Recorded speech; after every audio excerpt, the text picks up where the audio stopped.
Bismillahirrahmanirrahim. Assalamualaikum warahmatullahi wabarakatuh.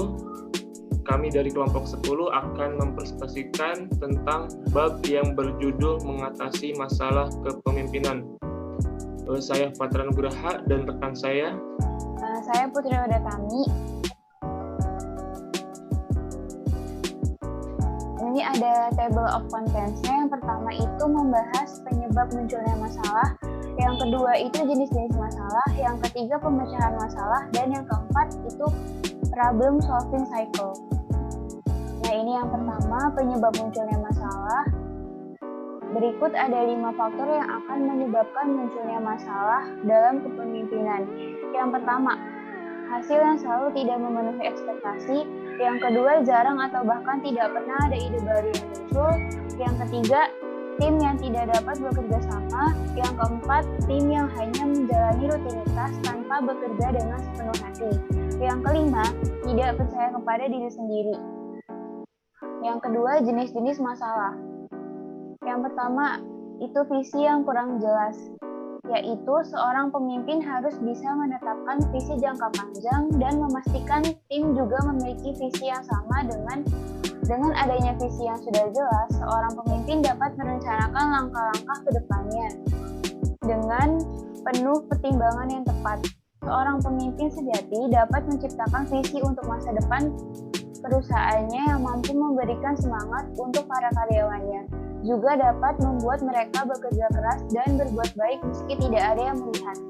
Zaman sekarang, terutama para milenial, mereka berpendapat bahwa pekerjaan mereka tidak sekedar hanya gaji yang mereka terima, melainkan juga dapat berkontribusi untuk hal-hal yang lebih baik. Yang kedua, manajemen waktu yang buruk. Tanda-tanda seorang pemimpin yang memiliki manajemen waktu yang buruk, yaitu yang pertama, sering terlambat, suka menunda-nunda pekerjaan, dan tidak dapat menyelesaikan pekerjaan sesuai dengan deadline yang ditetapkan. Seorang pemimpin yang baik dapat dan bisa mengelola waktu baik internal maupun eksternal, karena kesuksesan seorang pemimpin itu tidak lepas dari manajemen yang baik. Yang ketiga, kurang pandai berkomunikasi. Seorang pemimpin dituntut untuk bisa membangun komunikasi yang baik, tidak hanya berdiam diri saja maupun tidak mau berkomunikasi atau bersosialisasi. Sebab akan ada banyak masalah jika seorang pemimpin tidak pandai dalam berkomunikasi. Misalnya akan terjadi miscommunication dengan timnya sendiri dan juga akan kesulitan dalam membujuk konsumen untuk bekerja sama. Yang keempat, kurangnya review dan evaluasi. Masalah kepemimpinan yang keempat yaitu adalah pembiaran. Misalnya seorang pemimpin melihat karyawannya melakukan kesalahan yang kecil, tetapi hanya didiamkan saja dengan harapan akan sadar dengan sendiri dengan kesalahannya. Namun tidak semua karyawan bisa sadar atas kesalahan yang mereka perbuat.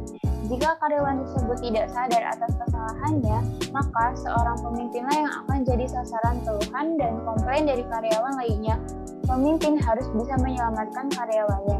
Jika ada karyawannya yang berpotensi mengganggu produktivitas karena kesalahan kecil saja, maka seorang pemimpin harus bisa menegurnya. Dengan demikian, karyawan tersebut akan paham atas apa yang ia perbuat dan efek negatif apa dari perbuatannya terhadap perusahaan.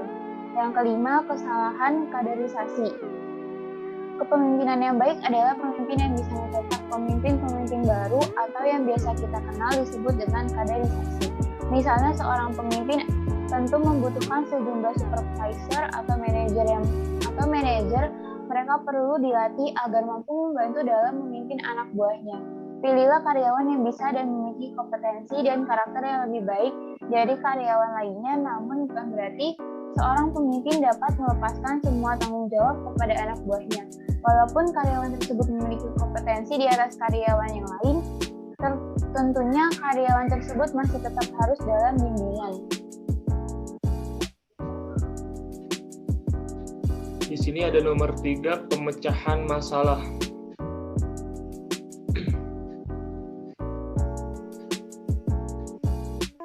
Bagaimana kita menghadapi masalah adalah salah satu faktor penting yang menentukan keberhasilan kita dalam hidup dan merupakan kunci kualitas seorang pemimpin. Pemimpin yang baik akan memecahkan masalah tersebut Namun pemimpin yang hebat akan membantu pengikutnya untuk memecahkan masalah. Ketika mereka mendatangi para pemimpin untuk mendapatkan jalan keluar dari masalah tersebut. Hal yang dilakukan oleh seorang pemimpin dalam memecahkan masalah adalah yang pertama, ada mengendalikan sikap dan pola pikir dengan mengasumsikan bahwa selalu ada jawaban di luar sana sebagai state of mind kita.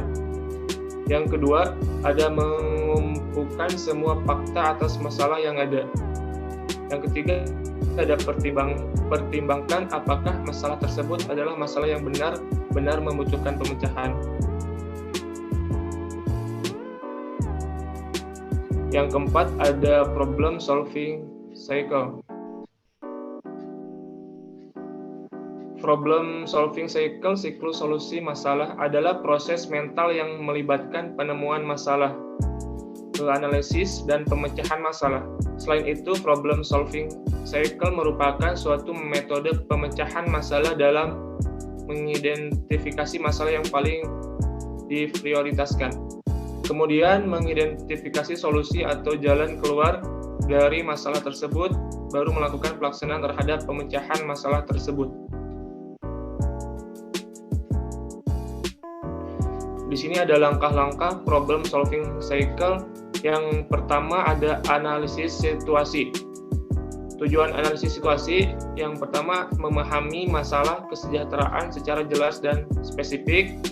Yang kedua, mempermudah penentuan prioritas. Yang ketiga, mempermudah penentuan alternatif pemecahan masalah.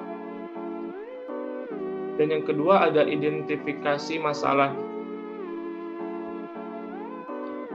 Identifikasi masalah merupakan kesenjangan antara harapan dengan kenyataan. Cara perumusan masalah yang baik adalah kalau rumusan tersebut jelas menyatakan adanya kesenjangan. Kesenjangan tersebut dikemukakan secara kualitatif dan dapat pula secara kuantitatif.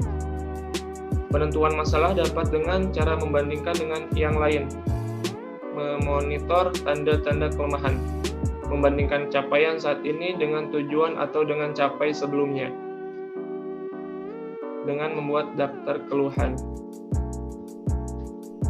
Yang ketiga ada prioritas masalah. Penentuan prioritas masalah kesehatan adalah suatu proses yang dilakukan oleh sekelompok orang dengan menggunakan metode tertentu untuk menentukan urutan masalah dari yang paling penting sampai yang kurang penting.